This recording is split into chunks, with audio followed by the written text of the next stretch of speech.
Samajwadi party सांसद आनंद भदौरिया इस वक्त हमारे साथ हैं बातचीत करने के लिए। भदौरिया साहब, आपको सांसदों की बढ़ी हुई सैलरी से क्यों आपत्ति है?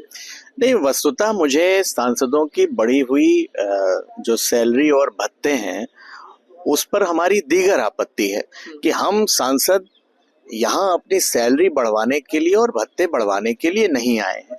हम सांसद अपने क्षेत्र के लाखों जनता की उम्मीदें लेकर के दिल्ली आए हैं।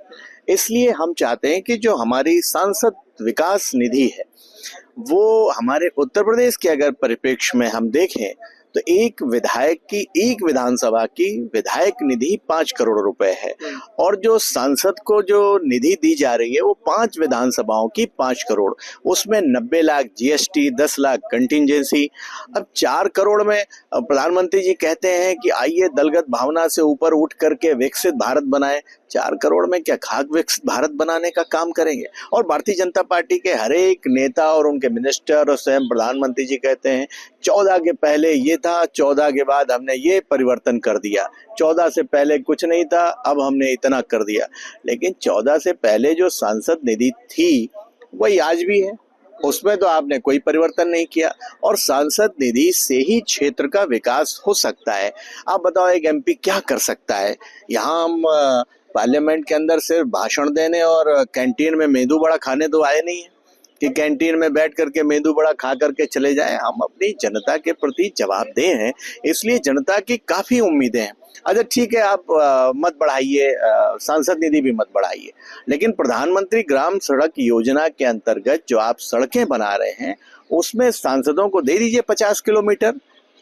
हर साल आप 50 किलोमीटर, हर महीने का 24,000 रुपए बढ़ा है, उससे आपको पर्सनल बेनिफिट नहीं होगा। आप 50 किलोमीटर सड़कें सांसद की सिफारिश पर दे दीजिए और जिससे कि कोई मानक उसमें न रहे, हम पूरे क्षेत्र का विकास कर लेंगे। आप सांसद निधि भी खत्म कर दीजिए, आप कोई तनख्वाह भी हमें मत दीजिए, आप कोई भत्ता हमें मत दीजिए, लेकिन क्षेत्र के विकास का कुछ हमें साधन तो दे दीजिए, जिससे कम से कम जिस जनता ने बड़ी उम्मीद के साथ हमें इस संसद भवन में भेजा है, इस उम्मीदों के साथ भेजा है कि हम क्षेत्र का विकास करेंगे, तो हमारे हाथ में कुछ है ही नहीं, हम कौन सा विकास करें?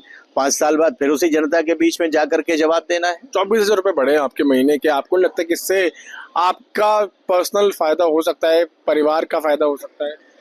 नहीं, आप भी जानते हो इस महंगाई के जमाने में 24,000 कोई बड़ी रकम नहीं है, लेकिन हाँ, गांव में बैठे हुए एक आम आदमी जो है उसके लिए तो 24,000, एक किसान के लिए 24,000 एक बड़ी कीमत है। और जो बढ़ी है 24,000, वो महंगाई के हिसाब से तो ना काफी है।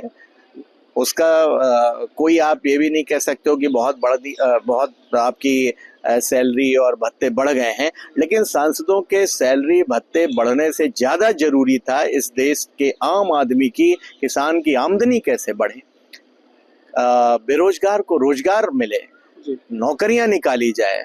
आप इस भत्ते से जो बढ़ाया है उसको वापस ले लीजिए, कुछ और आम जनता के हित में कोई फैसला ले लीजिए, हम स्वागत करेंगे। मैं सबसे पहले इस सैलरी को और भत्ते को छोड़ने के लिए मैं तैयार हूं। आप लेकिन इसके एवज में आप किसानों, गरीबों, नौजवानों, बेरोजगारों के लिए आप महंगाई कम कर दीजिए। आप कह दीजिए कि हम इतना जो बड़ा हर महीने जो हमारे ऊपर भार पड़ रहा है और 5 साल में जो भार पड़ेगा सरकार के ऊपर, उसका पूरा बजट का निकाल लीजिए और उससे कोई एक नई योजना लॉन्च कर दीजिए, हम उसका स्वागत करेंगे।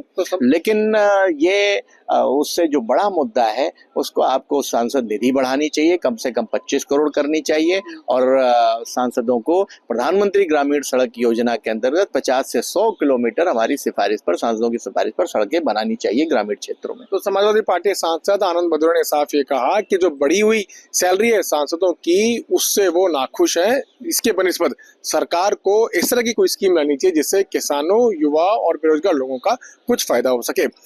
दिल्ली से मैं पीयूष मिश्रा, आज तक के लिए।